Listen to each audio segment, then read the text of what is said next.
Welcome to another episode of Our Interesting Times. It is my pleasure to have Matthew Sergio back on the show. He returns to discuss his article, "The Music Military Government Complex?" Question mark. It's posted at Conspiro Media. Of course, Matt is a former club radio DJ and a news journalist. He's a self-described lifelong Beatles fan and has studied the band's career since childhood. Last time Matt, how you doing? I'm sorry. I'm doing great, thank you.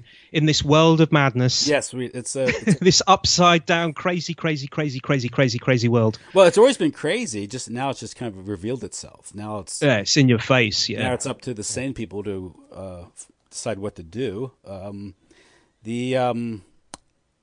you post this at Conspiracy Media. And I also noticed that you have the Cult Beatles website, right? Yeah, I do, yeah. And you have an article there about after the breakup, 1970, 1980, putting it back together again about the Beatles. I didn't get a chance to read that article. Can you briefly tell us what that's about?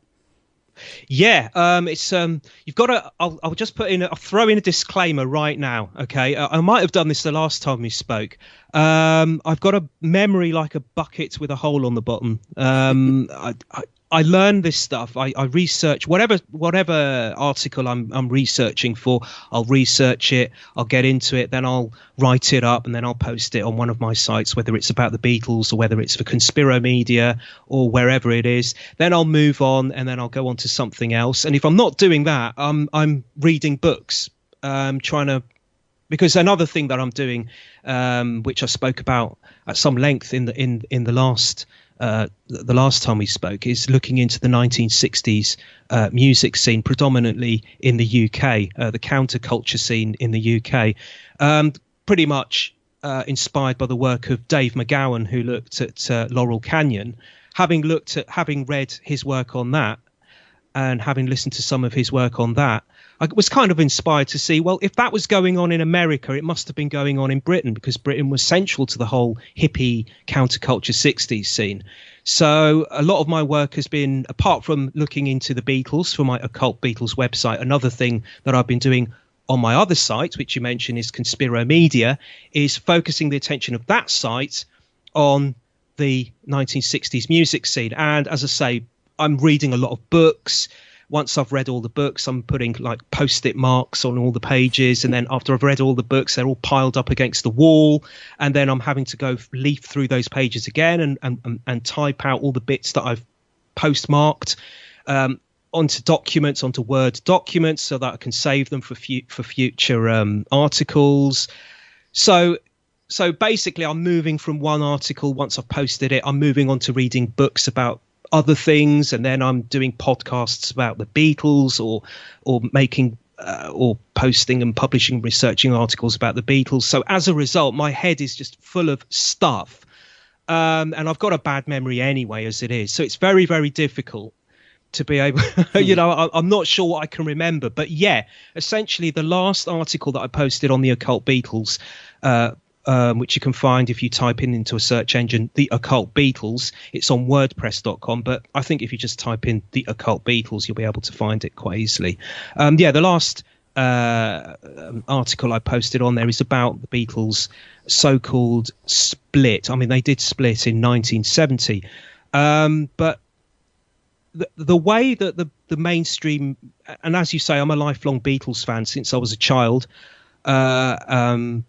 and the way that I've always perceived the mainstream version of Beatles history is that once the Beatles had split in 1970, that was it. Basically, the all four members, ex-members, were effectively, they sometimes collaborated together on various projects. Like John Lennon recorded the Imagine album, and he invited George Harrison over to do some parts on that, and Ringo did some parts on his previous solo album, the Plastic Ono Band album. So there was collaborations going on throughout the 1970s while John was still alive with the various members. But the mainstream summary, basically the history is that the mainstream version is that there would never, ever, ever be a reunion, because all four members really didn't get on with each other. But it would appear that that is not exactly the case. I would suggest to go take a look at that article. But in a nutshell, there have been a couple of occasions in the past where John Lennon, who you would have thought was the most visceral, the most cutting when it comes to criticism of the Beatles' dream, as it was, the Beatles' image, the mythos. He was basically, him and George Harrison are basically the ones that were always kind of dismissive about the mythos of the Beatles, the whole kind of thing, the image that surrounded it, that's been built up by the media. So you would expect them to be the ones that wouldn't have wanted a reunion during the 70s, but they're the two that apparently were the most vocal about wanting a reunion. And there's been a couple of claims which I've documented in this article. And these claims have come from various sources. In the main, they've come from a lady by the name of May Pang. May Pang was, she used to work for Yoko Ono and John Lennon. I think initially she worked at Apple, which was the Beatles' record label, their kind of media company that they formed in 1967, I think it was, and that really took off after the death of their manager, Brian Epstein. And she worked initially for Apple, and then she went on to work for John and Yoko in the early 1970s. And there was a point in 1973, between 73 and 75, where John Lennon and Yoko Ono had split. Their marriage had come to some kind of impasse, and they broke up. Bit weird, because John Lennon was effectively, so the story goes, John Lennon was thrown out of their home by Yoko Ono, and Yoko Ono ordered or suggested that May Pang, their secretary, should effectively be his mistress, which kind of, it's all very, you don't hear, it's just what but anyway, so May Pang effectively went along with John on this so-called what John later called his lost weekend. Whether it was a lost weekend or not, or whether that's the Yoko Ono version of history according to the way she wants us to know it, is another thing. Because it wasn't lost at all, because during that period, John Lennon recorded about 3 albums, I think, 2 or 3 hit albums. He recorded a #1 hit single with David Bowie. They co-wrote the song Fame. He also had a #1 hit with Whatever Gets You Through the Night, which was performed and recorded with Elton John. So he was very, very busy within this period. And May Pang argues now that it wasn't lost at all, because according to Yoko Ono and her version of the John Lennon story, during this lost weekend, basically John Lennon was in pain. He was missing his wife, and he got kind of like lost in this haze of drugs and drink. He was living in this kind of world where it was a party every day, basically, and he was trying to escape the pain of losing his wife. But as May Pang says, actually he was very, very productive. Yes, there was partying going on, but it was a very, very productive time. Now, a lot of people do blame Yoko Ono for the Beatles split, and it would appear that they might have something to go with there. They might be right, because as soon as the split occurred between John and Yoko, John began to talk very warmly about the Beatles, whereas before, when he'd been with Yoko and they'd split, when the Beatles had split, or just prior to the split, John Lennon wasn't very warm at all about the Beatles. He was trying to bust the myth. He was trying to debunk the Beatles' achievements, basically, whether it was in terms of music or their effect in the world, and that pretty much carried on until 1973, and around the time or just after the time that he'd split with Yoko. Then all of a sudden people are asking him that question that he was always getting asked, which all the Beatles were getting asked, all the so-called ex-Beatles were getting asked, which was, when are the Beatles going to get back together again? And John said, well, actually, he said in this first interview that he gave in 1973, just after his split with Yoko, he said, do you know what? It might happen. It just might happen. And according to May Pang, it nearly did happen on 2 or 3 occasions. As I say, go take a look at the article. I don't want to go into it too much because, as I say, I wrote that article some time ago now, and I can't quite remember all the details. But there were 2 or 3 occasions where John Lennon had tried to get in contact with Paul McCartney May Pang recalls a conversation that she claims she had with John, where John said to May, "Hey, what do you think if I was to start writing with Paul again and we were to start recording?" And she said, "Are you serious? What do I think? Do it, man, do it." So there were a couple of attempts. I think it was in 1974, 75 kind of time, just prior to John getting back with Yoko. I think it was in late 74 into 1975 that Paul McCartney was scheduled to come to New Orleans to record the follow-up album to Band on the Run, which he recorded with his new band Wings. And they were coming to New Orleans to record the follow-up, which became Venus and Mars. Somehow John Lennon had found out about this, and he was discussing the prospect of giving Paul a surprise visit and going over to New Orleans with the view to writing songs together. But that never happened.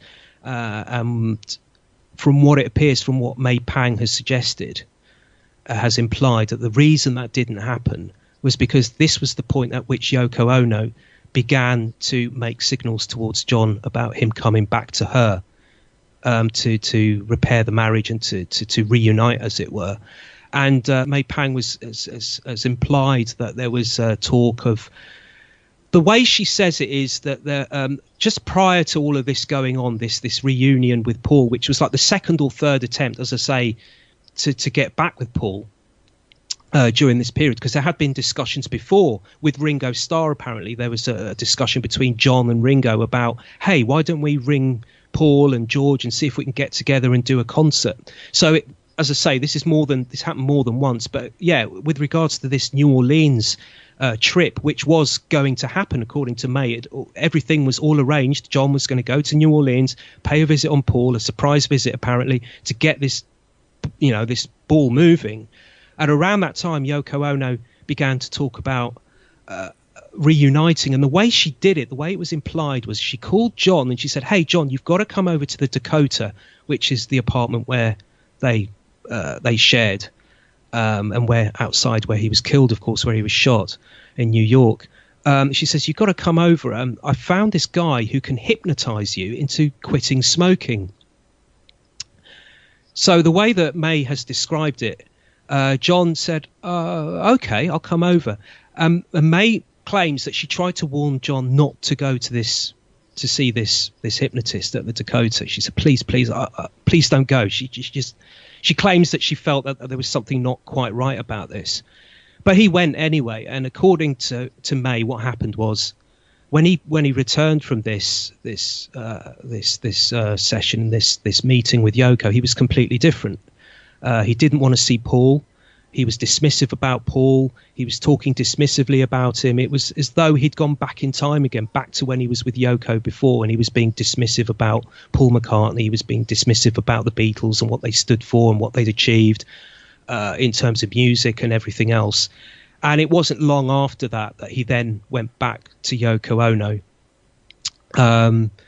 But then again, there's also a claim that whilst he was back at the Dakota, once he'd gone back to Yoko, I think it was Art Garfunkel, who just around that time had been reuniting with Paul Simon. They'd been doing some work together.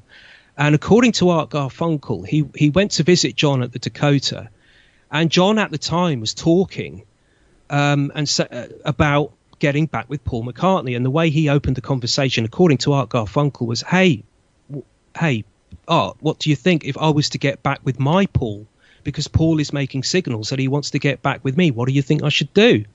And basically Art Garfunkel said to him, "Yeah, man, if you feel it's the right thing to do, set aside all your past problems, your business problems, your personal problems that you've had, and do it, man, do it. But of course it never happened. And if you read on into the article, I make suggestions that Yoko Ono perhaps had some hand in mind controlling John. There are instances where he had been there had been attempts before to try to hypnotize John, quote unquote, hypnotize John into quitting smoking when he was coming to a point in his life where he was making major decisions upon Yoko Ono's insistence. So I do imply that, and I look a little bit into Yoko Ono's background, which is steeped in Japanese royalty, and she comes from the most powerful banking family in Japan at the time as well.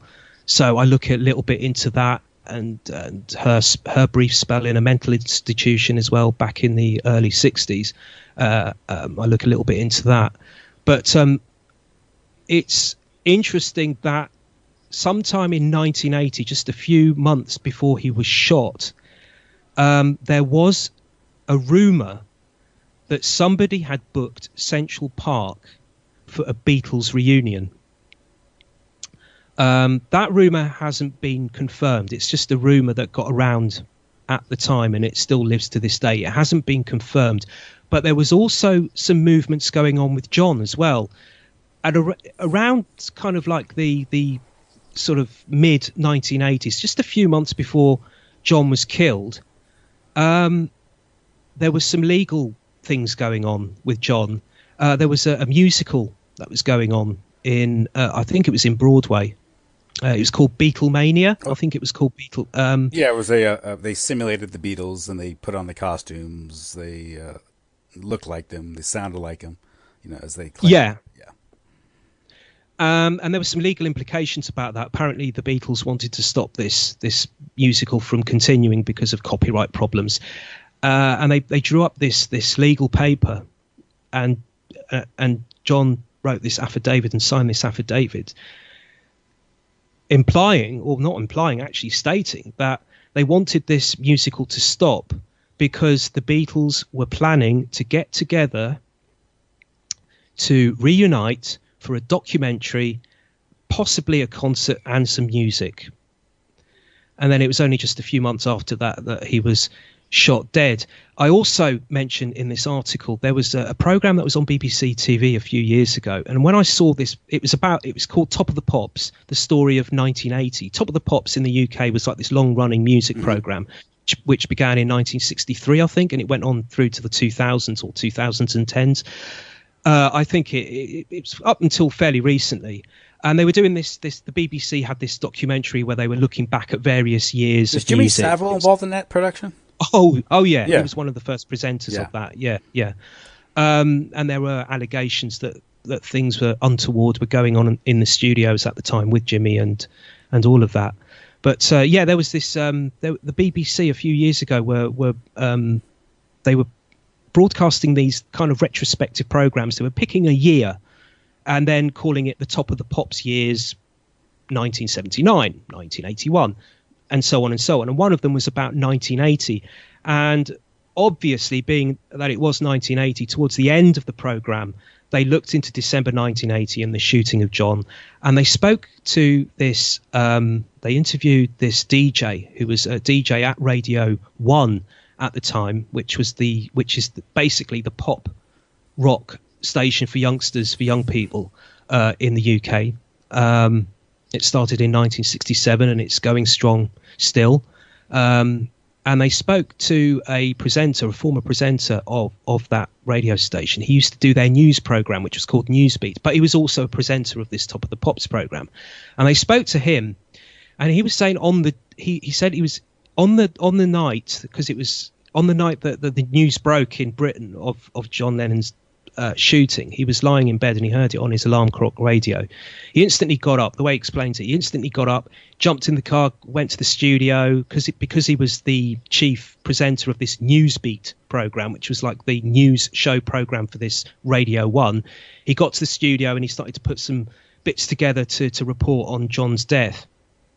And he thought, he had his phone book and he looked at it and he had Paul McCartney's number in there, and he thought, shall I give him a ring? See if I can get some kind of statement off him. Okay, let's give it a ring. So he gave it a ring and he got through, but the person who picked the phone up wasn't Paul, it was somebody else. So Richard said to the guy, can you please get Paul to ring me back, if possible, so that perhaps we can get him to give a statement on what's happened, to get Paul McCartney's take on this. So a few minutes later, Paul did ring back. He refused to talk for the radio program, for the Newsbeat program, but he did talk at length with Richard Skinner. This is what Richard Skinner claims.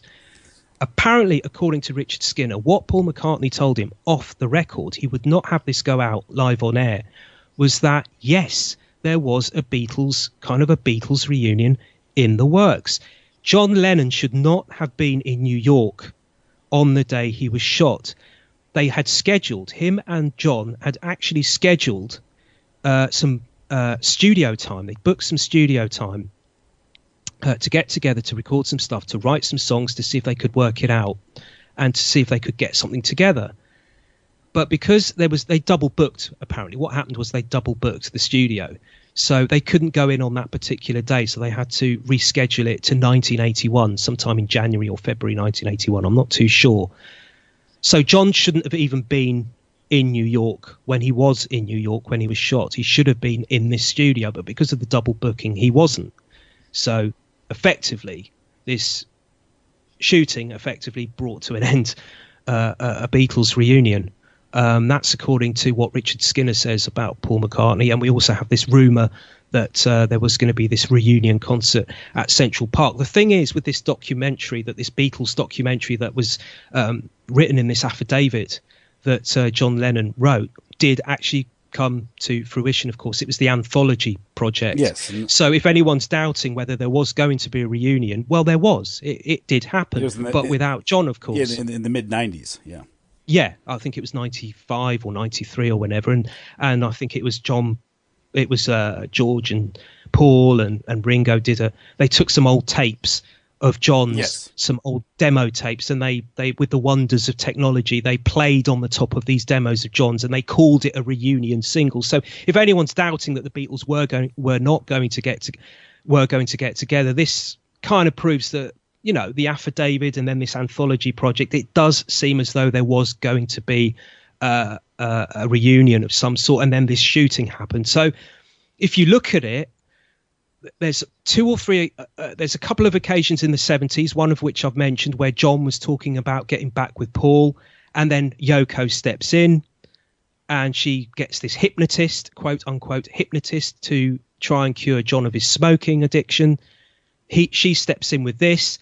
That puts the kind of the shutters down on that particular reunion. And then again in 1980, here's allegedly Paul saying that John and he were going to get together in the studio to write and record some stuff, and the shooting came to put an end to that one. And I think it was Jack Douglas as well, who was the producer of John's last album that he recorded whilst he was alive, which was the Double Fantasy album. Jack Douglas has since said that Paul McCartney had actually tried to get to see John. He'd gone to the Dakota apartment and he'd actually seen him once or twice with a view to writing with him. But on a couple of occasions, it appeared that Yoko Ono was sticking her foot in and trying to get this reunion not to happen. So Paul was trying to get in contact with John. He was ringing him. He was giving him a call. And he was getting mixed messages back that John wasn't around. He wasn't in the apartment at the time. He wasn't available to speak. But apparently from what Jack Douglas is implying is that Yoko Ono was in the middle of this, giving it this impression that John wasn't there available to talk to Paul, if you get what I understand. Mm-hmm. So there was this kind of thing going on. So if anyone's looking for any kind of, theory that Yoko Ono, because I know in recent times there is this revisionist thing going on. I know in the 1970s it would appear, I wasn't around in the 60s. I'm just going by what I've read over the years. But the impression I get from the 1960s is that Yoko Ono was pretty much to blame for the Beatles splitting up. In more recent times, I've noticed that there's been a kind of a revision of that, and it seems as though the mainstream media is trying to paint Yoko Ono as in a different light, that she was that wasn't the case, that the Beatles would have split anyway. So if anyone is looking for who doesn't quite buy into that, if you look at this article, it kind of like, for anyone who doesn't believe this new revised version, then my article kind of gives you that confirmation that actually, no, the revisionism isn't true. Yoko Ono was at the centre of all this. But as I say, George Harrison, just 2 or 3 weeks after Paul McCartney had announced in the press that, he couldn't foresee a time in the future where the Beatles were going to record together, which effectively put the shutters down, officially speaking, in terms of the mainstream media on the Beatles ever getting back together again. It was Paul McCartney's, there was this headline in April 1970, Paul McCartney says, has left the Beatles. But a few weeks after that, George says, well, I don't think so. I think we can get back together again. I don't see why not. I think we should. I think we should record. We should do our own little solo things and then get back together for maybe 1 or 2 albums every few years and then go off and do our own thing and then get back together again. I think we owe that to the world. So you've got these two, like I say, George and John, who were the most acidic, most cutting critics of the Beatles mythos, who were, who actually, when you look at it, when you look deep down into it, are actually quite supportive of the Beatles getting back together again. So that's quite an interesting take. These are things you don't really hear about.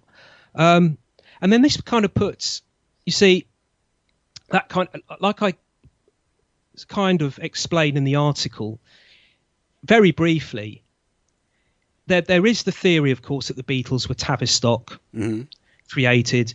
They were brought along in the 1960s to effectively social engineer, to corrupt youth culture. But now, I'm not one way or the other. I'm not saying they were or they weren't. I look at both angles. If you look at my Occult Beatles website, you'll see that I look at both angles. But I make the suggestion very briefly in the article. What I'm saying basically is, look, let's for those of us, or for those of you who are reading this article who think that the Beatles were Tavistock, suspend that belief or that theory just for the entirety of this article. Read this article and consider that perhaps that was not the case, that perhaps they were a force for good. Okay, I know some people who are listening to this now might think, what? But, just read this article and suspend that line of thinking, and just imagine that either they were not a Tavistock creation, or that they were not brought into the forefront to bring about this social engineering, this corruption of youth, or in the least that they were initially, but then perhaps during the late 1960s, when they started to talk badly of LSD and the effects of what that could do, and they turned to spiritualism, whether it was through the Maharishi or through other means, occult, esoteric doctrines and philosophies, and also John's peace campaigning and all the things that he was doing there regarding that. Maybe, just suspend this Tavistock thing and just think that maybe, just maybe, towards the end, at least, the Beatles were actually trying to be a force for good. Just go with it, with that article. Look at the attempts that they then made after the so-called split, after Paul's announcement to the press that was then marked as the split. Look at the attempts that John tried to make, Paul tried to make, George tried to make, that were scuppered. Because if they were a force for bad, why surely then they should have been allowed to reform. But every time it tried to take place, these events occurred. Like, as I say, there was this intervention from Yoko Ono, who coincidentally, quote unquote, just happened to step in just as John was announcing that he was going to New Orleans to record with Paul, which could have moved on to a Beatles reunion in full. All of a sudden, coincidentally, quote unquote, Yoko turns up with this hypnotist. And then when it looked as though it was going to happen again with this studio time that Paul and John had allegedly booked in 1980, then he gets shot. So all I'm saying is suspend your belief with the Tavistock thing and just consider that. Consider that maybe the Beatles at some point became a force for good, or were always a force for good.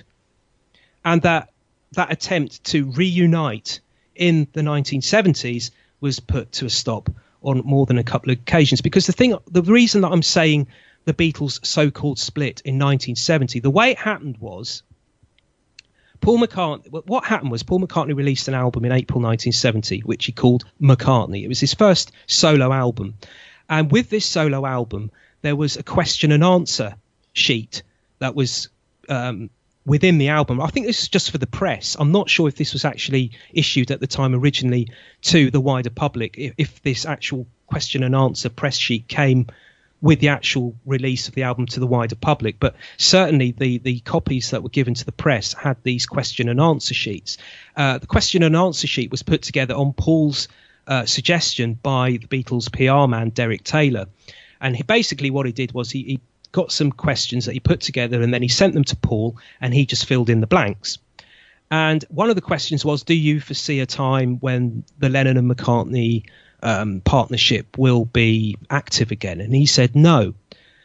But if you read the actual, and this is what the press took, and then the next day or the day after or whenever it was, they then emblazoned across their newspapers, Paul has quit the Beatles. Effectively, it was that news story, those headlines that effectively started the split. Effectively, officially speaking, the Beatles had then split up. And this but if you actually, this predates the release of Let It Be. Yeah, it does, just by a week or two or something like that, or a few days. But if you actually read the questions and the answers, he's not saying the Beatles have split up. He's saying, I cannot foresee a time in the immediate future. You have to go and read it. You have to go and read the article. I'm paraphrasing. Yeah. But what he's saying, at the moment, as it stands, no. But, it could, essentially what he's saying is, but no, it could change. It could change. It could change next. And as I say, a few weeks after that after those headlines came out, George Harrison was making overtures which were completely the opposite. He was saying, well, no, I don't see why we can't record again. And again, there was a radio program that came out on the BBC. I think it was around that time as well, 1970, just a few weeks or a few months after that announcement was made, after those headlines hit, where John Lennon was quoted as saying, well, I don't know if the Beatles have split. They might have split. They might not have split. Yeah, there was years of litigation afterwards. I think the official split wasn't until 1972, I think, legally. Yeah, 72 or 73 or something like that. And there was, I mean, you have to look at it in April 1970. The Beatles, I think the oldest member was still 29 years old. Ringo started turning 30 in July of 1970. And Paul's only 27, Schumann's shy of 28, John's 29. And so, I mean, if you look at it, just these are still very young men who, I mean, in the ensuing years, there's a lot of time left, theoretically, right? And so just say that this is it forever. And of course, if you consider after 1980, the Wings project had kind of fizzled out. Paul had done, his 79 tour was stopped because of the thing in Japan. But I'm saying at the time, Paul, Wings had dissolved. And so in the early 80s would have been a prime time for a reunion, because they were done with their vanity project, so to speak. Yeah.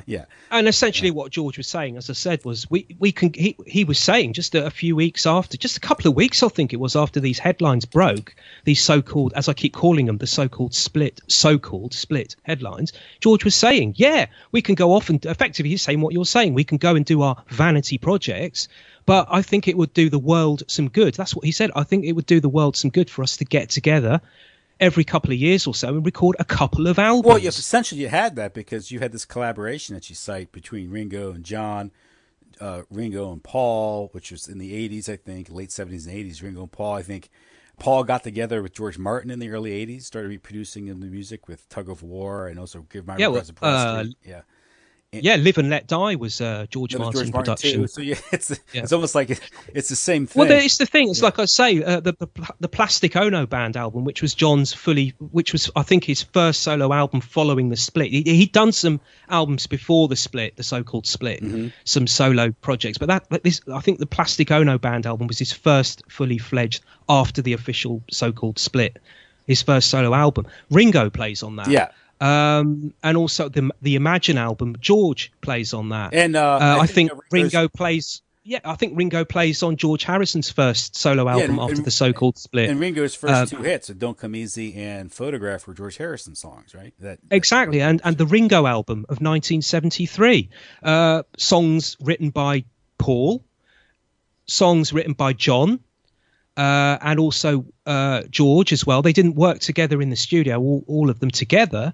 But essentially, the Ringo album from 1973, if you look at the credits, the writing credits, production credits, instrumentation, contributions, it's the Beatles. It's a Beatles reunion album, albeit it's not them all in the studio together. Yeah. So this was going on throughout the 70s. I think it was Stop and Smell the Roses album, which was an album which came out just after John's death in 1981 or 82. John had written songs for that. I think Paul and George had contributed to that album. I think Paul certainly did, and I think George did. This was going on throughout the 70s. So this kind of thing from the mainstream, that they all hated each other, they didn't get on, that there was bad blood. Yes, there had been problems. It's a group. Anyone who's friends with anyone will know, if you're friends with people, if you're real friends, you argue amongst each other. You're candid with each other. If you're proper friends, that's what you do. Mm-hmm. Real friends tell the truth to each other and they fall out. That's what happens. But that doesn't mean that they hate each other forever. And it would certainly appear from the things that I've put together in this article, pinpointing these various episodes throughout the 70s, it would appear that there were overtures being made by members of the Beatles to put this thing back together again. It wasn't laid to rest at all. It was being discussed. It was being mooted. It was there on the table. It just never came to be because of never came to be. The events of December 1980. Yeah.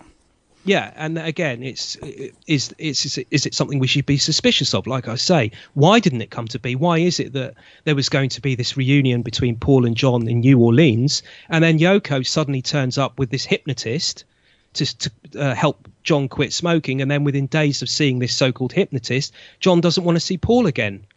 And then again, when we get to 1980, as I say, there were the talks of Paul and John getting in the studio together, and then he gets shot. John gets shot. So it does make you wonder. It makes you wonder is it coincidence that every time they really, really, really did look as though they were going to get it together, something quite dark happens? And of course, his eventual assassination suggests that someone really powerful didn't really want the band to get back together again.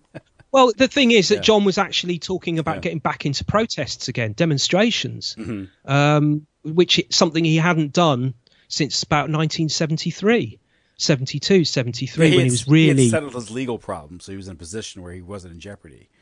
That's right. Yeah. He had problems with the Nixon administration, who wanted him thrown out of the US. He was trying to get a visa to stay in the US. And I think it was his legal team that said to John, essentially, that he had to distance himself from the radical, quote unquote, radical element that he was mixing with all these so-called peaceniks, the protest movements that he was aligning himself to, and that the FBI and MI5 in the UK had been monitoring him. And also, I mean, the broader issue of John Lennon's activism, and also the sort of the cultural image of the Beatles and what mission it might have served, is it's not a clear-cut situation, because as they gain notoriety and fame, you're dealing with dynamic figures who may at first be very controlled, but then sort of break out of their control partially, come to kind of sort of realize it. There's some remarks by John Lennon suggesting that he kind of realized what was happening, what the role he played in all of it.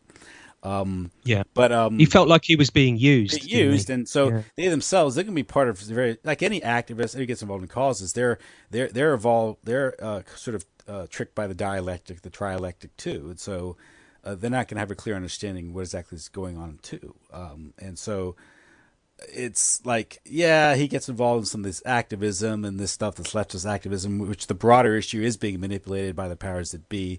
I mean, we'll get into some of this, how the anti-war movement itself was part of the dialectic, a natural, foreseeable result of sort of the cultural developments that are occurring in the 1960s with music and entertainment, and also the geopolitical events like the Vietnam War. These are traumatic events, and an outfit like the Tavistock Institute or the Rand Corporation and universities studying the effects of mass communication, we'll get into this in our primary topic tonight, is that in the full bigger picture, all these events can have a way of sort of having an alchemical effect on society.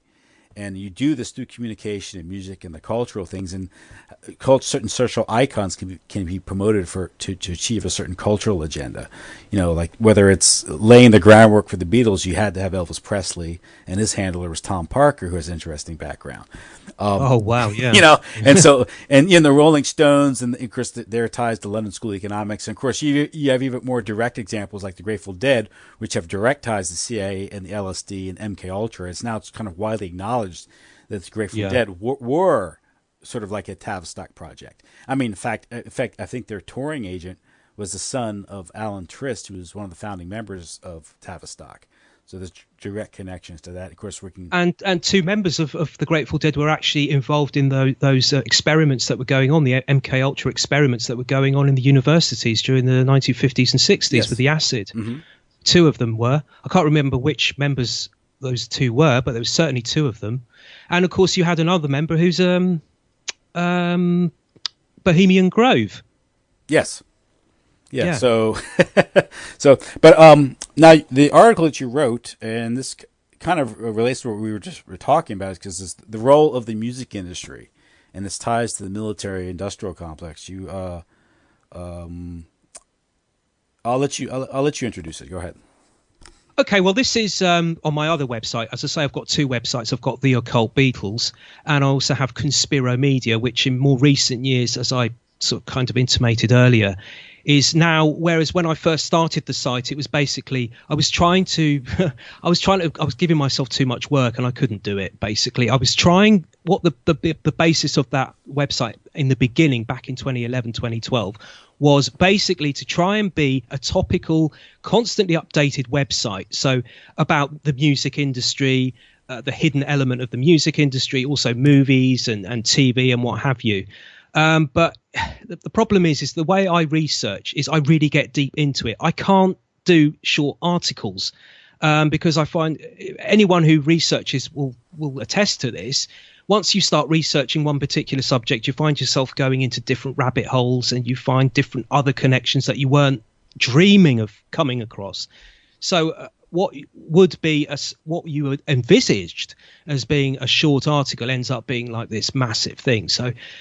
So practically speaking, there was no way I could keep rolling this website together the way I was seeing it was to try and post an article a week or a couple of articles a week.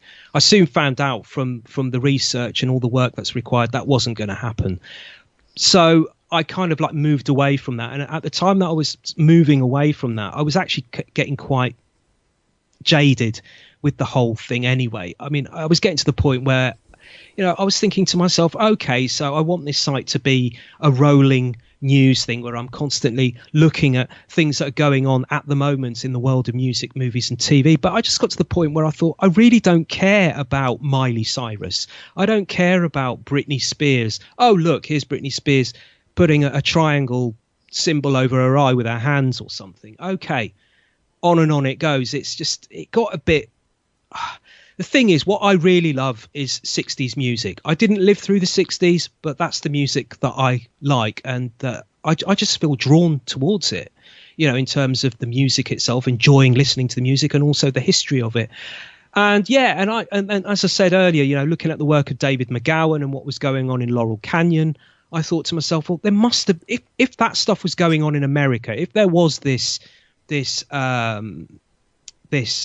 agenda to social engineer through the counterculture, the so-called counterculture and the hippie movement and all the stuff that's attached to it. If that was going on in America, it had to have been going on in Great Britain, because Great Britain, which doesn't get discussed as much when we look back, whether it's in the alternative media or in terms of mainstream media, the 1960s music scene tends to focus on America and California and the Haight-Ashbury and all that kind of thing, which is great, brilliant. But you have to look at Great Britain as well. If you look at Great Britain, the word psychedelic was termed by a British doctor. It was a British man by the name of Michael Hollingshead who alerted Timothy Leary to acid. It was a British man who turned Leary on. It was a British man in the form of Aldous Huxley, who gave us, whose works, including Brave New World and what have you, brought us the Doors, the band The Doors. Aldous Huxley, this British man who later moved to America, became kind of like, after his death in 1963, he became like this godfather of the counterculture, both in the UK and especially in America. So if you look at Great Britain, you had all these elements that possibly wouldn't have occurred had they not have been there. Michael Hollingshead, for example, if Michael Hollingshead had not been there, would Timothy Leary have, you know what I mean? So, and then of course you got the Beatles, who were the flag wave bearers, the most popular band in the world, full stop, the most influential band in the world, who picked up on this countercultural movement and were flag wave bearers of it. Okay, later on, as I said earlier, they did begin to cuss and criticize the effects of acid on the brain. But during 1967 and 66, with the Revolver album, and especially with Sgt. Pepper, they were the flag wave bearers. As I say, I wasn't around in the 60s, but from what I've been told,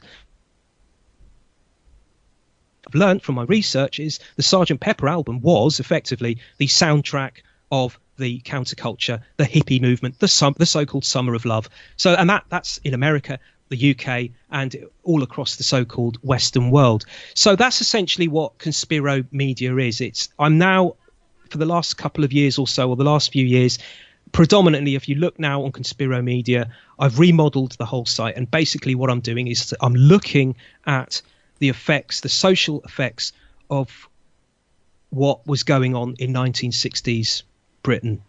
And this article that you mentioned kind of is like a precursor to that. It's kind of like an introduction into that, because if you look at a couple of the major labels that were at the forefront, if you like, during the 1960s, for example, Decca Records. Decca Records was the label that handled the Rolling Stones during the 1960s. They're the label that signed the Rolling Stones back in 62, 63.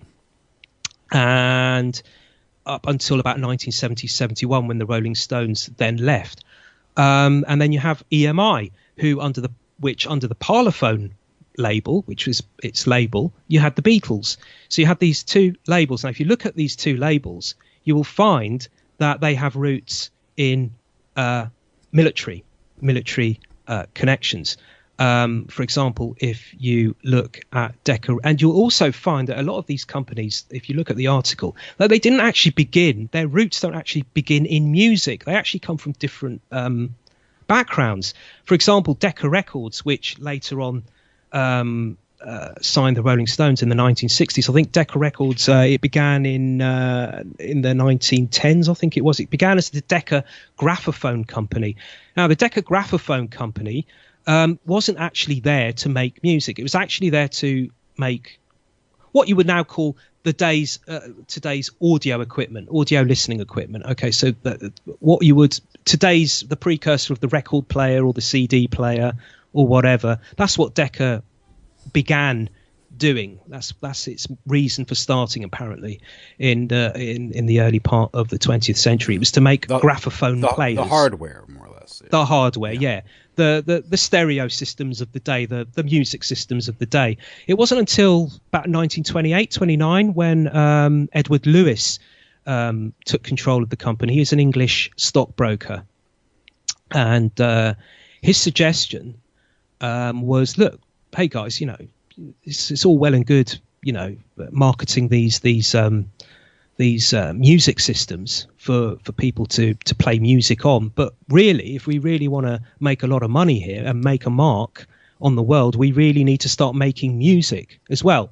So basically, it was from around 1929, 1930-ish that Decca got into music, and throughout the 30s and 40s, they signed acts including, let me think, Judy Garland, Count Basie, also Louis Armstrong, I think, if I'm not mistaken. But it was around the 1930s also that they began to get into radar.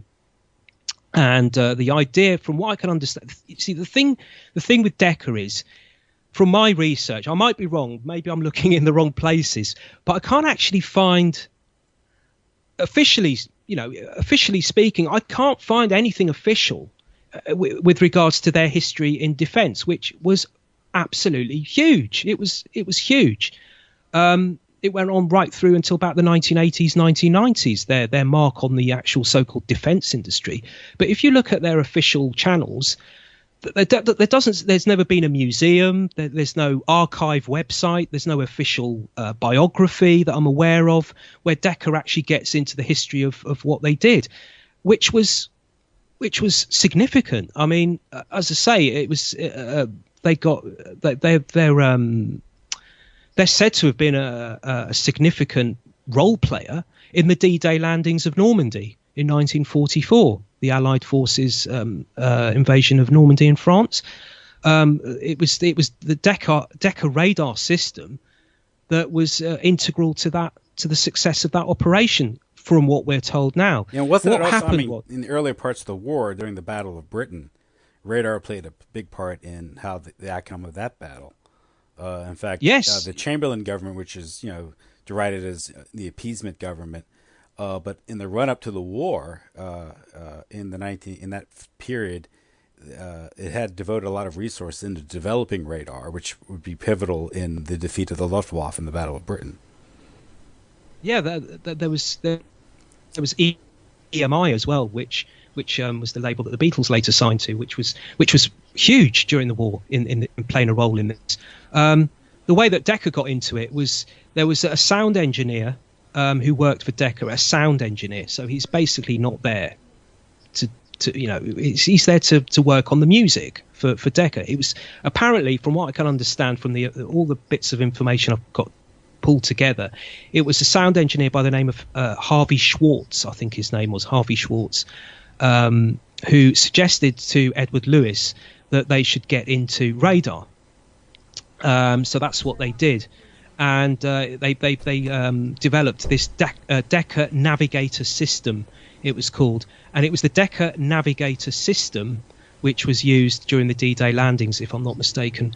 And after the war, after the 1945-46, the Decca Navigator system became a commercial operation. Actually, Decca Records, the music company, had a subsidiary which was the Decca Navigator Company, the Decca Navigator Systems Company.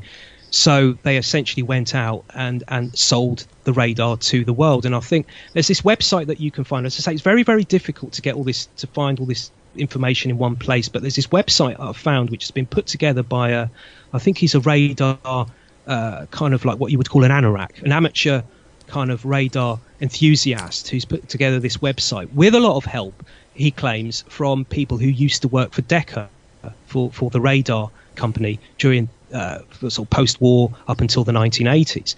And according to one quote that he's put on this website from one of these Decca former employees, is that Decca's hold on the music on the radar industry was so huge that by the 1980s it was effectively represented in practically every continent apart from South America. So it just shows you the scope of how huge this was. And one of the places where Decca was quite effective, if you like, was in Vietnam during the Vietnam War. It was supplying radar equipment and also training to US troops in Vietnam. I think they were putting the radars in helicopters, I think it was. But and actually I start the article where I'm looking all into this with a quote from Keith Richards from the Rolling Stones, and I think the article was taken from 1970, 71, which was about the time either after they'd left Decca to form their own company, which they called Rolling Stones Records. Either it was after or just before they were about to leave. And I've started the article with this quote from Keith Richards where he says, it's amazing, man. It's effectively, the Rolling Stones during the 60s was making money for Decca to basically bomb Vietnam, to kill people. Well, that's kind of the sprawling nature of the military-industrial complex, how you have a record company, mostly associated with making rock music, which mostly would associate with the counterculture, mostly anti-war. Yet the Rolling Stones are helping make money for the company, which they can channel into investing into developing weapon systems or supporting the war effort in Vietnam. And it's sort of is a representation of the entire system. How even if you're counterculture, you think you're opposing system, you're actually supporting the system. Yeah, so exactly. So you've got Mick Jagger in 1968 singing about the street fighting man, which I think was actually inspired by a demonstration that he went to, an anti-Vietnam demonstration. If I'm not mistaken, he went to an anti-Vietnam demonstration in Grosvenor Square in London in '68, and that's where that song came from. In the meantime, over in Vietnam, the very company that this song was released on is bombing, as in Keith Richards' words, is bombing the Vietnamese. You know, and then also the counterculture that the Vietnam War helps produce is also used by the same oligarchy, which uses to atomize society and break down the moral foundations of that society in the 1970s, and to facilitate what we're seeing today in many respects. But yeah, it's it's like you realize these corporations, and so they're through interlocking directors, it's all tied in, and it's one big global corporation almost. Yeah, it certainly turned out that way. Yeah. All these companies are now run by one company, Universal Music Group, which is UMG. So effectively, you've got UMG, Universal Music Group, which is it's actually called. I don't know if it's true, but it's termed to be the largest record company in the world, the largest music company in the world, because it effectively has control of all these labels. So you've got EMI, which is a British company.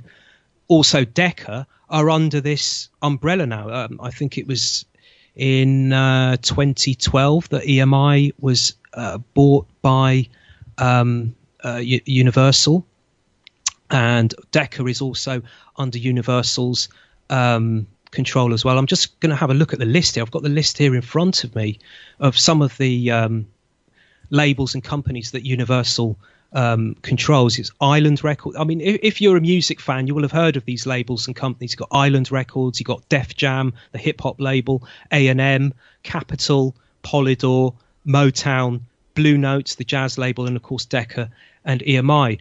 And I was saying, maybe I'm going off a little bit off tangent here, but it's such a huge subject. But you've touched on something there where you're talking about many hands, control. One hand controls the many kind of thing. But when I was saying earlier about the kind of research where you're looking at one particular thing and then you find yourself veering off into other streams, other things that don't appear to be connected or whatever. Some years back, I was looking into the possible role of Zionism in the music industry. And I put together this article, which I never... Some of the names you mentioned... Lewis, Schwartz. yeah, exactly.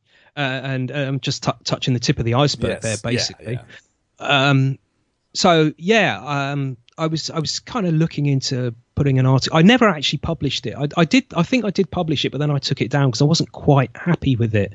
But it was at the time that a lot of music artists, which was very rare, and it hasn't happened since. A lot of music artists were standing up against what was going on in Gaza, against the Palestinians. Mm-hmm. And it was quite surprising. A lot of these well-known, prominent music stars, successful music stars, some from the past, some from now, were stepping out and saying, actually protesting against what was going on. And there was one particular artist who did this, who got scolded for doing it, and she had to back down from doing it. She's a young pop starlet, as they would say. I can't remember who it was, so I won't mention her name. But she was forced to bring that statement down. She put a statement up in support of the Palestinians, and she was ordered to take this down. And I looked at the company, and it happened to be part of the Universal Music Group. I looked into Universal. I thought, okay, well, if there is a Zionist conspiracy, quote unquote, then let's look at who runs the Universal Music Group. And at the time, the person that was the chairman, or who was on the supervisory board of the company, was an individual by the name, a French person. Okay, and I'm pausing because I'm not sure if I should say his name in the English kind of way, or should I try and say it in French.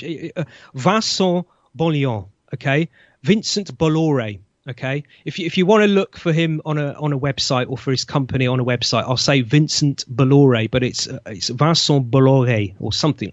I don't know if I've got that right.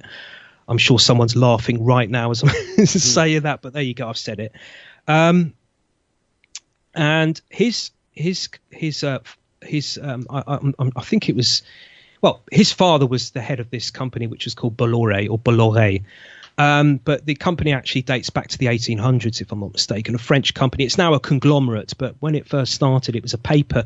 It manufactured cigarette paper, I think it was, very thin paper, and also paper for Bibles, for the pages of Bibles.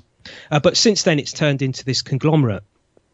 It turns out that he's now heading this company, or he's just stepped down, actually. His sons have taken over, I think, if I'm not mistaken. But until recently, he was head of Bolloré, this company, which owns Vivendi, which is a media giant. And Vivendi now owns Universal. It now owns UMG with this umbrella with all these record labels. So basically, Bolloré owns Vivendi, which owns Universal. But so basically, it's Bolloré that owns them all, essentially. So I thought, okay, well, let's look into this Vincent guy's past. And it turns out sometime in the 1980s, in the early 80s or late 70s, he worked for the Rothschilds in their bank, one of their banks.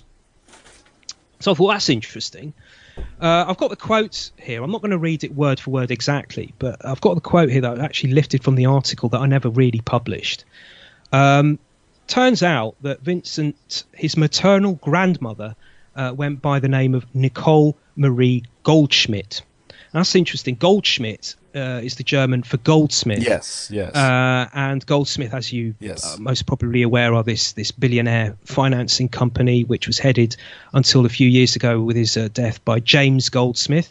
His son, Zach Goldsmith, was married to a Rothschild. I can't remember her name now. I can't remember the lady's name now, but he divorced her, and then he married her sister. So he basically divorced her and married her ex-sister-in-law,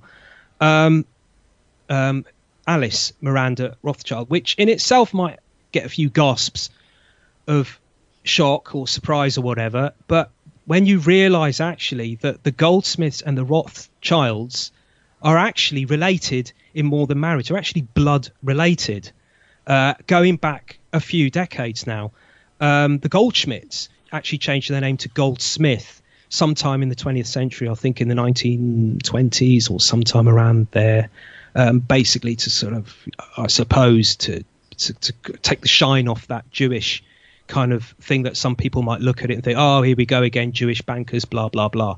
So they changed their name to Goldsmith. But yeah, if you look at the history, which I've done, the genealogical history of the Goldsmiths, you'll find that the Rothschilds and the Goldsmiths, through marriage over the generations, are actually the same family now. They might as well be the Goldsteins or the Rothsmiths, if you like.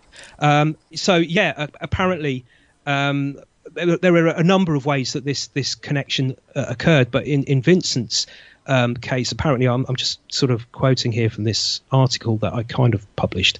I'll kind of paraphrase this. His maternal grandmother, as I say, went by the name of Nicole Marie Goldschmidt.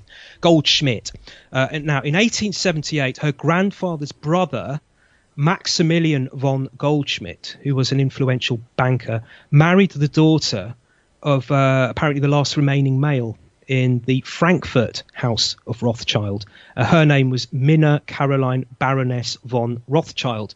And they modified their name actually to Goldschmidt Rothschild and had 5 children together.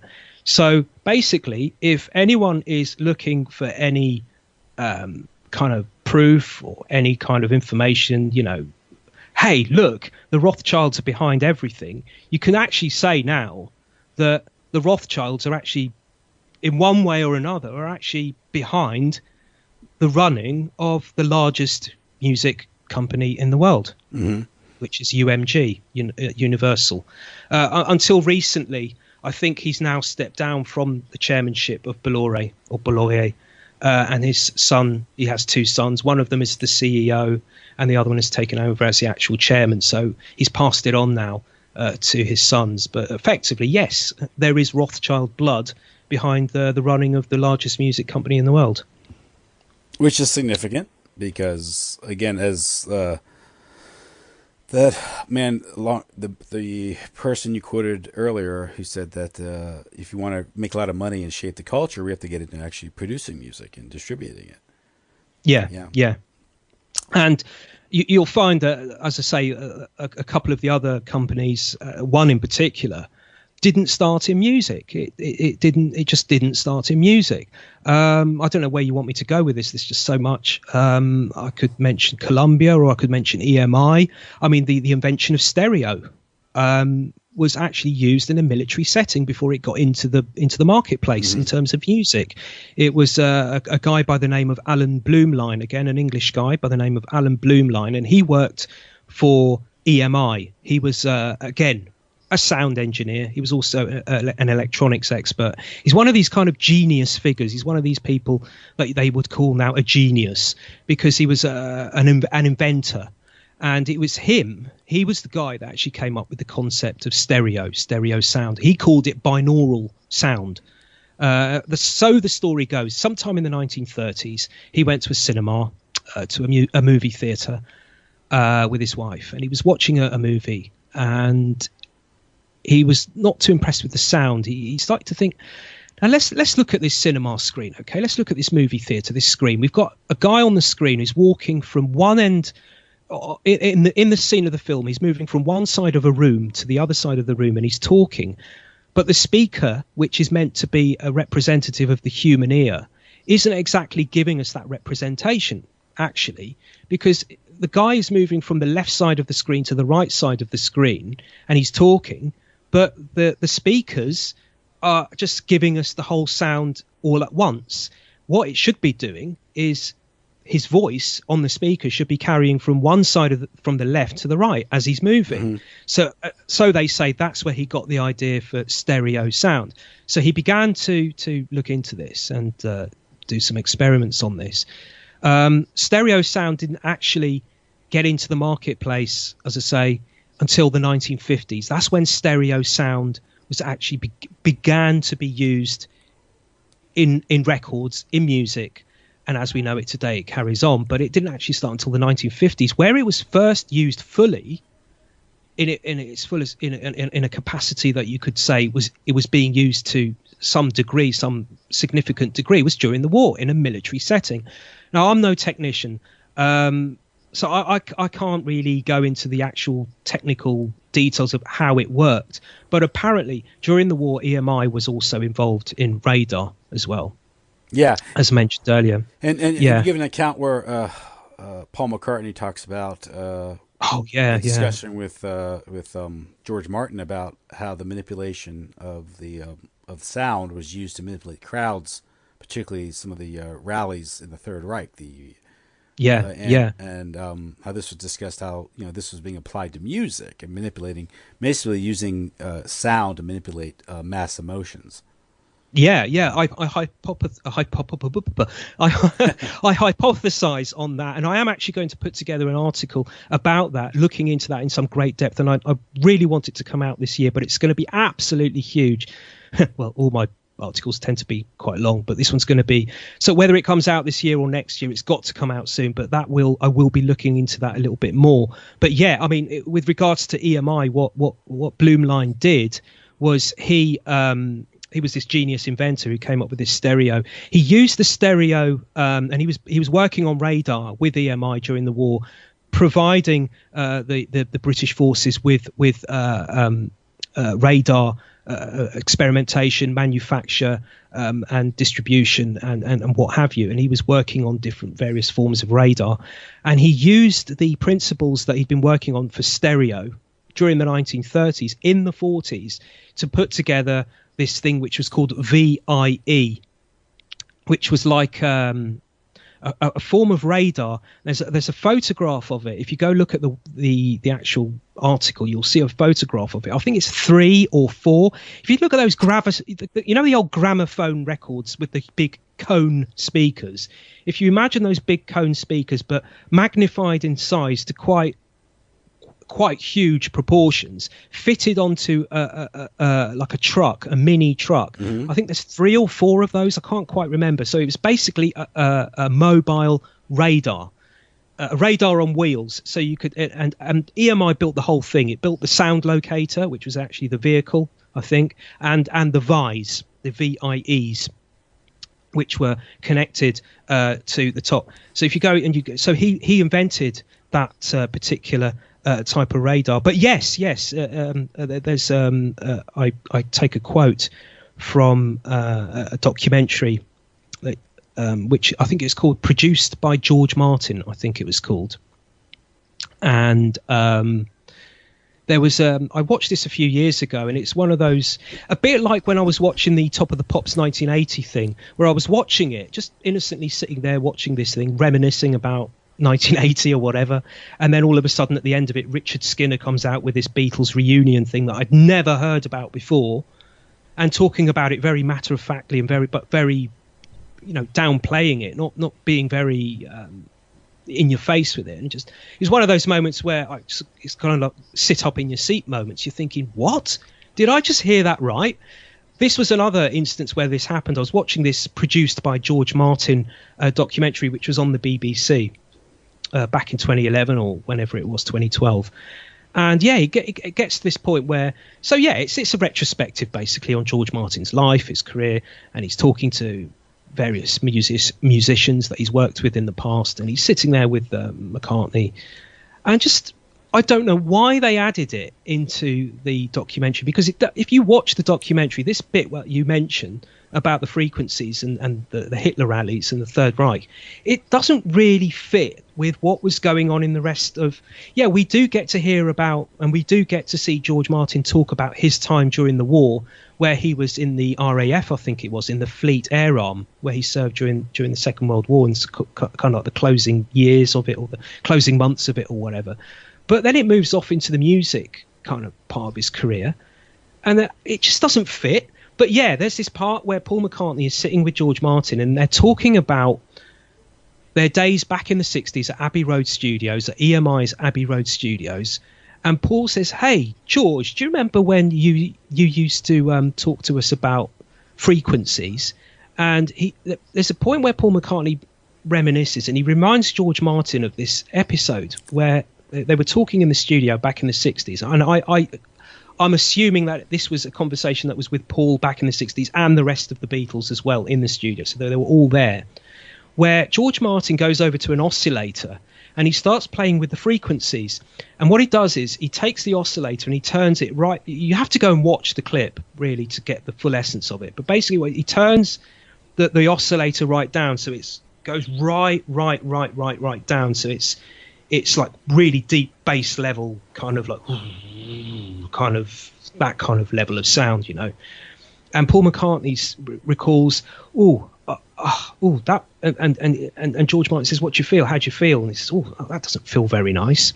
And then he starts to turn it up to a higher frequencies, and it's like it goes, that's better. I feel much better now. Apparently, what George Martin was trying to explain to the Beatles, or to Paul, whoever was there in the studio at the time in the 60s, was this is what the Third Reich, as you say, used to do at rallies. They would play around with frequencies, so they would have this oscillator or something like that, where they would get the sound to such a low level where it would actually physically make you feel ill. It would make you feel sick. And then this is what they would do to the crowds at the rally. And then just before Hitler is about to walk onto the podium and begin his speech, they turn the frequency up. And it makes everyone feel better, because all of a sudden that bad feeling is gone and it's been replaced. It's gone. And it brings this elation. So at the point that this is going on, Adolf Hitler is taken to the podium and he's raising his arms and he's addressing the crowds, and it makes it look as and it just adds to the whole mind control kind of way that they greet the Führer, so to speak. Yeah, I don't think that this is something that is restricted to Germans. No, well, exactly. This is the thing. Yeah. My question is in the article is, Okay, so maybe why is George Martin talking about this? Okay, maybe he's a history buff. He'd been through the war. He was a little bit older than the rest of the Beatles. He was in his 30s. They were in their 20s or in their late teens, early 20s, and he's talking about this stuff. Maybe he's just being fatherly or an uncle figure. Maybe he's just having a bit of a chit chat in the studio. But it's the telltale sign is where Paul McCartney says when he's talking about this, where he's recalling this, where he says to George Martin and to the camera, he goes, I used to love those chats that we used to have while we were working on the recording process together. So it then beggars the question, during the recording process, so are you telling me that these frequencies that could affect your mind and your body, and some of these high frequencies that he was using that are difficult for the human ear to actually get, you have to have really good ears, or you have to be very young to be able to get some of these frequencies, and the higher they go, you can't hear them anymore. They're playing on your body and they're playing on your mind, and they're having an effect on you. This is why was he giving them this information? Was it innocent studio banter, or did he want them to apply this to the studio process? Yeah, this is kind of reminds me of the debate with music itself, the 432 hertz versus 440. Because the debate was whether the music should be tuned to 440 hertz. It's as is generally in Western music, or be altered to 432. Some say that the music played using 432 sounds better and is even it's more consistent with someone's own natural rhythm or health. Where 440 actually disturbs. It's more aggressive. It's dissonant, and so it's an example of music. Then how it's recorded, it can be essentially be weaponized to create a certain outcome. If you want to. One of the biggest mysteries, and it's something that still causes some debate with learned people, as they say, psychologists and what have you, and doctors and what have you, is why did fans scream at these concerts in the 1960s to the Rolling Stones and the Beatles? No one has actually got a definitive, satisfactory enough answer to that. Some people say, it was because it was the 1960s and there'd been this period during the 40s and the 50s in Great Britain, certainly, where there was this austerity due to the war and the bombings and the suffering that came after that, after the war, the rationing and this kind of austere, kind of black and white world that everybody lived in, with rationing and you couldn't talk openly about sex, you couldn't read certain books because they were seen to be pornography, like Lady Chatterley's Lover. There was a scandal about that book when it came out. There was a court case during the early 60s where there was a debate in Britain whether this book should be out in the open as it was available, because it had sexual content in it. There was this debate going on, and there was all this stuff. And then all of a sudden in the 1960s, all this austerity seemed to drop. It seemed to just fade away in the mainstream media, at least. And some psychologists say yes, and this is the reason why girls screamed. It was their inward sexual urges, teenage girls coming out.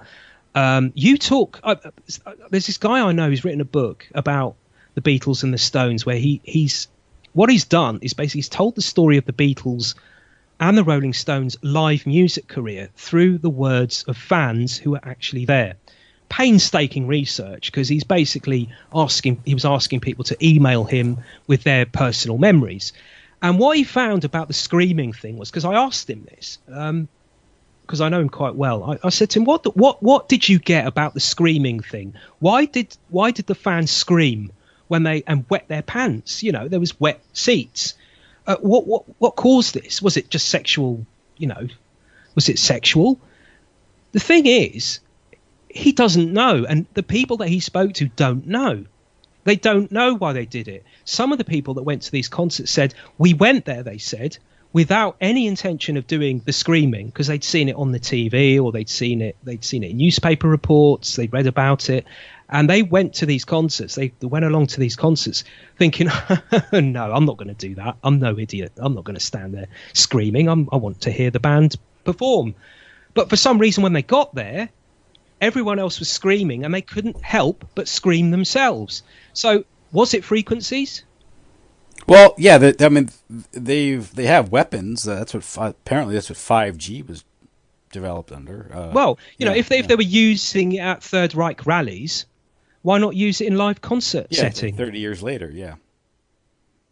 Yeah. Yeah, and it's just an idea. I'm not saying. I mean, one would assume 30 years later it would have been refined and improved, especially. Yeah. And stereo played a big part of that, because stereo, without stereo, you wouldn't have the rock and roll phenomenon. And then, of course, a few years later, you have the development of FM radio, which is a whole story in and of itself, in cultural creation and changing the politics and culture and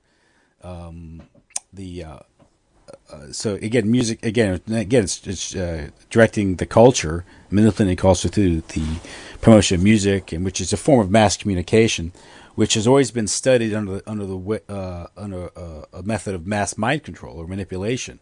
There is there's Christopher Simpson's book, The Science of Coercion, which talks about this. How he talks about the study of mass communication, in this case radio, but eventually television, was done with a mind towards manipulating the public, and that's why so much of research was paid for by the War Department, the Pentagon, and the intelligence agencies. And the good example of this is the Princeton Radio Research Project, which was actually sponsored Orson Welles' Halloween Eve broadcast of War of the Worlds, 1938. And it was actually an experiment being done. It wasn't an accident. This was intended.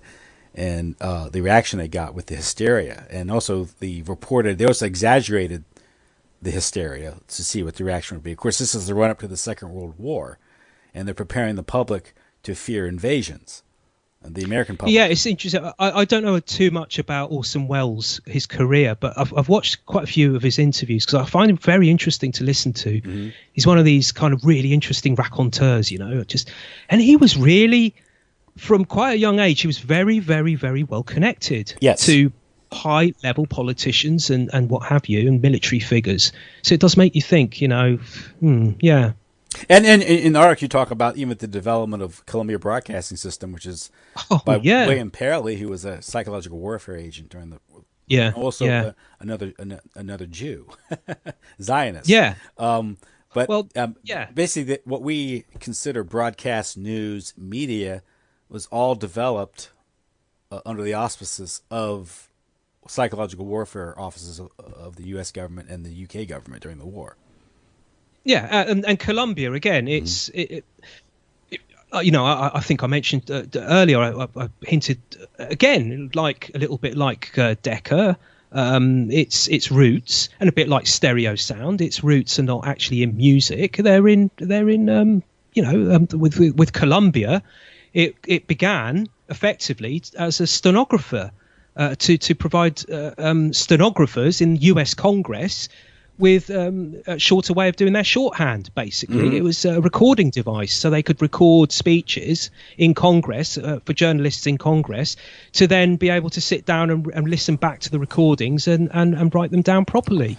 So it wasn't actually the Columbia, I think it was the Columbia Phonograph Company, I think it was called, or the Columbia Phonograph, yes, Columbia Phonograph, if I'm not too mistaken. It started in the 1880s or early 1900s.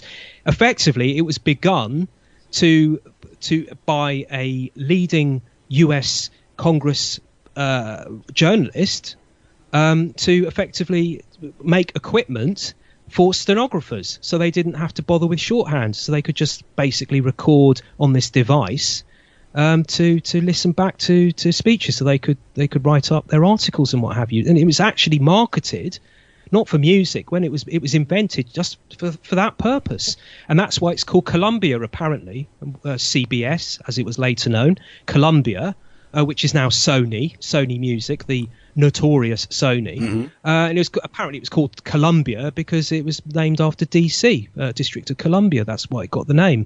So effectively, that's what it was invented to do. And I've during my research, I came across a couple of quotes and a couple of where it was actually advertised in Washington for this very purpose, to be used for that thing in Congress. And it wasn't until a few years later that music became. It was only because they were apparently, according to the official story, they weren't making a lot of money from doing this. They were trying to advertise it in Washington to get people to use this system, and it wasn't enough. So they then decided that Columbia Phonograph should become a music company and start making music and fostering music artists. So yeah, again, that its roots are not in music at all; they're in government. Yeah, and that's another thing is if you look at just entertainment in general, how you're connecting, the origins of the recording industry to military industrial complex, and essentially the establishment, the powers that be. Others have written about the ties between Hollywood and the military and CIA. I mean, how many? There's now actually official liaison office between the CIA and Hollywood now. And of course, the Pentagon consults and actually gives a script approval to many movies.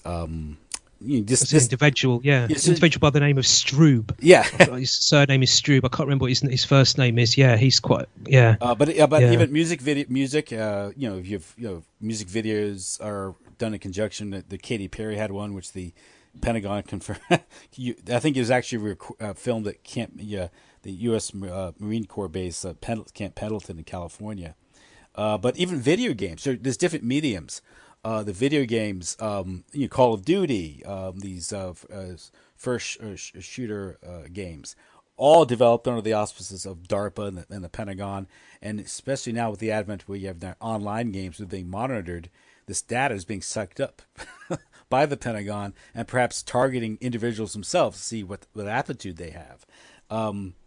So you have, again, all these again, art, if you will, or the medium of video games. It's all being in conjunction with the military, with the intelligence agencies, and also just the way that society and culture can be shaped. First through music, and then through the movies, and then through video games and the computer. People have done research about the development of the internet, of course, another DARPA project, but how the internet itself became a method by which people get sucked into the virtual world, retreat from reality, at the same time subject themselves to 24/7 monitoring.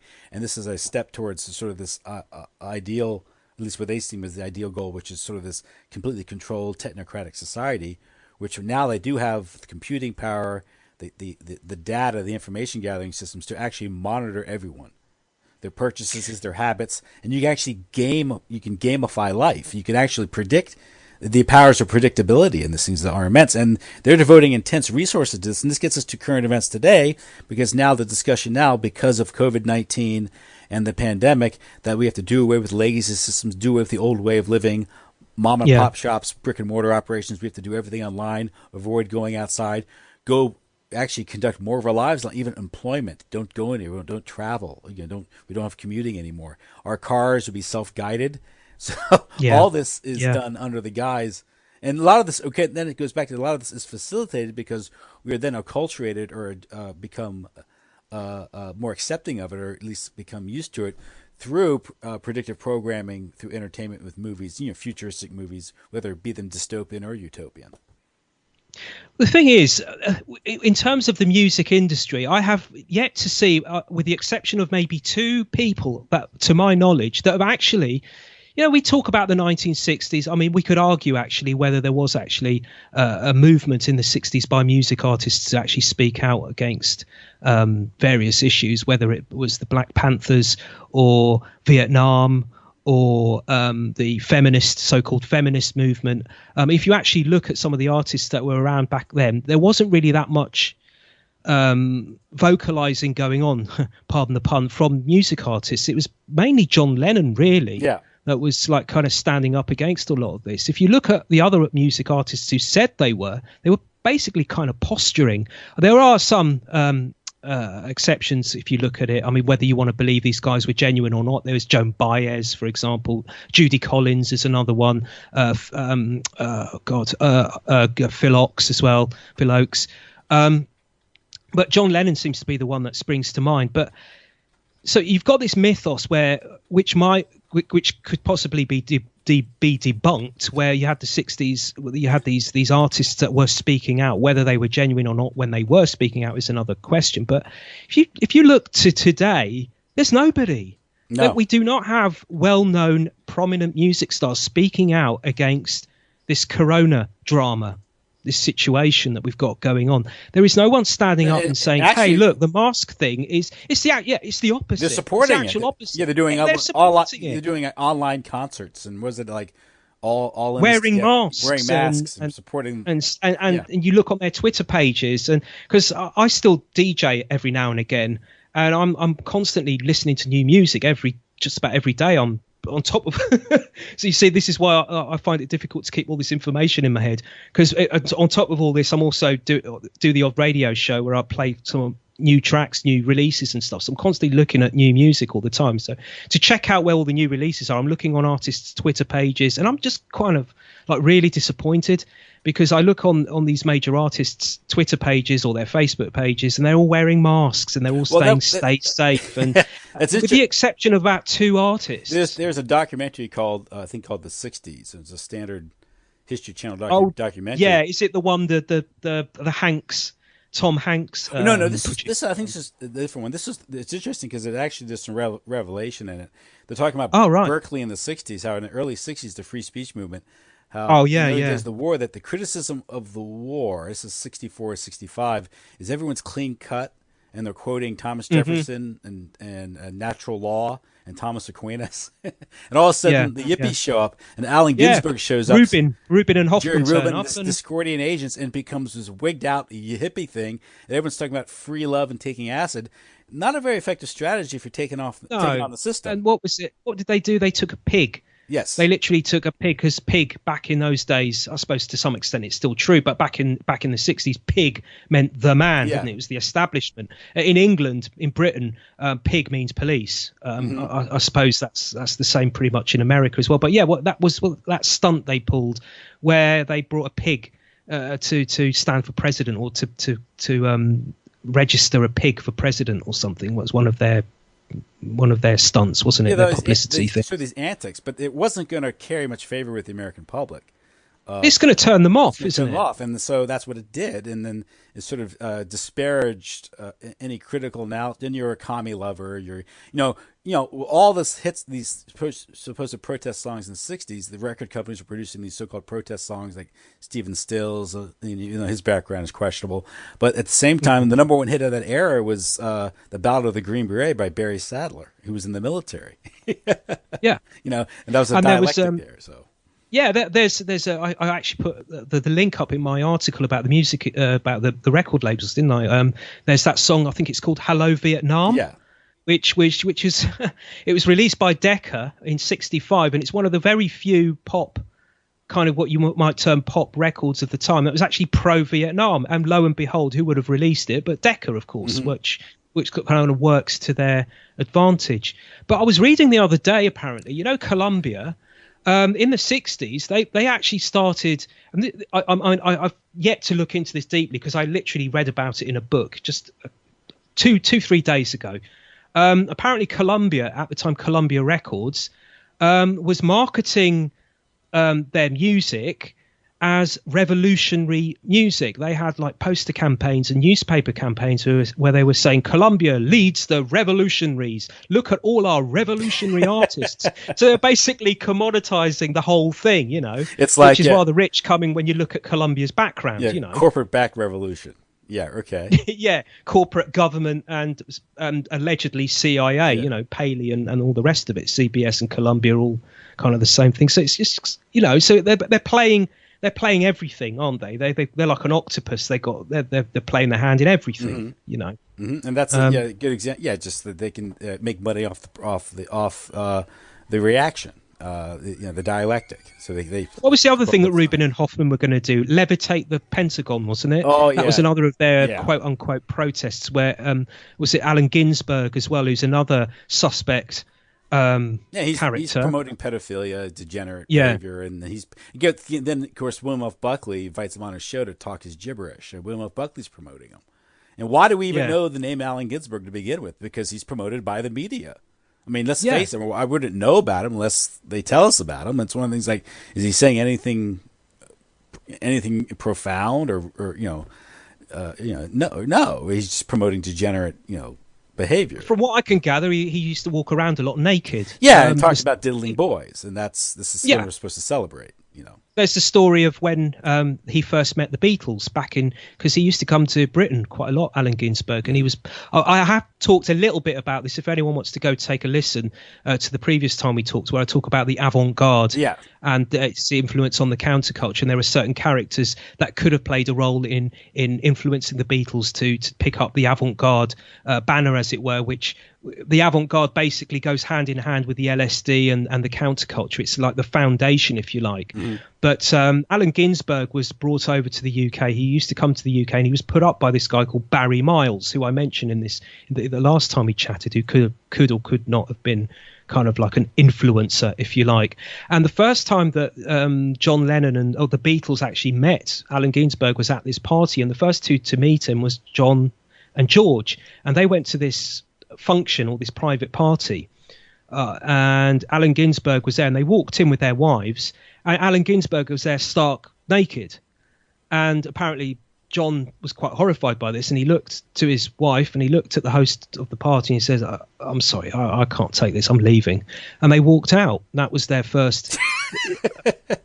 He was just walking around in this party with just nothing on. You know, everyone else has got suits on, they're standing there drinking their sherry or whatever, and he's walking around like that. So yeah, he was quite well known for that kind of thing, wasn't he? Yeah. So I mean, this is the people that were given to take an interest in. Same with Gloria Steinem. And these are figures that are created, CIA backed. I mean, if you go with their history, these movements. I mean, if you want to, if you're looking to get people to sell the anti-Vietnam ticket, surely the last thing you want to do is have a naked guy, pedophile, sitting there going which was sitting there doing that and trying to levitate the Pentagon, which is what they tried to do, which was one of their happenings, one of their demonstrations. That's not going to sell. If you're trying to get all of America on your side and the whole world, indeed, you need to sell it on something a little bit more mainstream than that. Come on, to put it lightly, that's not going to sell the anti-war thing, is it? In the meantime, no one's talking about the heroin trade, the Golden Triangle.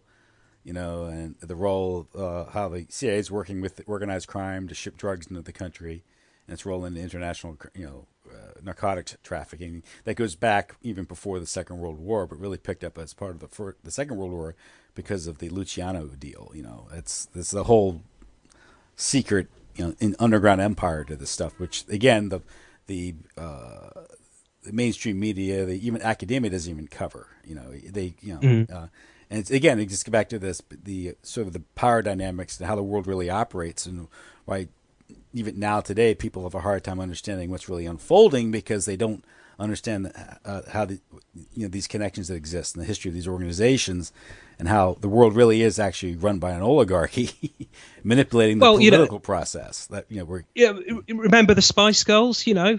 Whilst the Spice Girls were having #1 hits and becoming the biggest girl band in the world ever, I think they were signed to EMI. I might be wrong, but whilst that was going on during those years, or just prior to it, EMI was alleged to have been involved in supplying Cymbeline radar to Iraq. Yeah, and then fomenting that conflict prior to the first Gulf War. Yes, yeah, and this is so.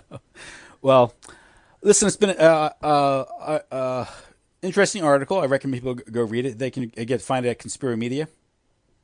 Yeah, they can find it at Conspiro Media. I've got 3 sites. You've got Conspiro Media, which it looks a little bit sparse because, as I say, I've been doing a little bit of a rejig with it all. I'm changing the focus, but within the next few months, you're going to see a lot more things coming up. In fact, if you go look there now, you'll see that in the last couple of months or so, I've been posting on there more. So please keep with me. I'm going to start. All the research that I've been doing for the last few years into the 60s counterculture scene in London is going to start manifesting onto that site very soon indeed. So please. So go take a look at that. Otherwise, go and take a look at the Occult Beatles. They're both WordPress sites. So if you just type in Conspiro Media, WordPress, it will come up as a WordPress site. Go to that. And the Occult Beatles as well. Just type that in. Alternatively, I also have a Facebook page, which is like an amalgamation of all of it. So whatever I post on either site, and sometimes some extra things that I don't post on any of the two. So if you want like a compilation, if you like, of everything and then some, go to the Facebook page, which is Conspira Media Facebook. Just try that. Okay, great. Thank you very much for having me, and I hope I didn't ramble on too much. No, it's good stuff. Yeah, I'll check out the Beatle article. I just saw, I read the introduction to it, so I'll get a chance to look at that, and I'll provide the links. And when I post this, I'll be posting this soon. So, thank you. Okay, thank you, Matthew. Thank you. It's been a pleasure. Okay, take care. You too, man. Bye-bye. Bye.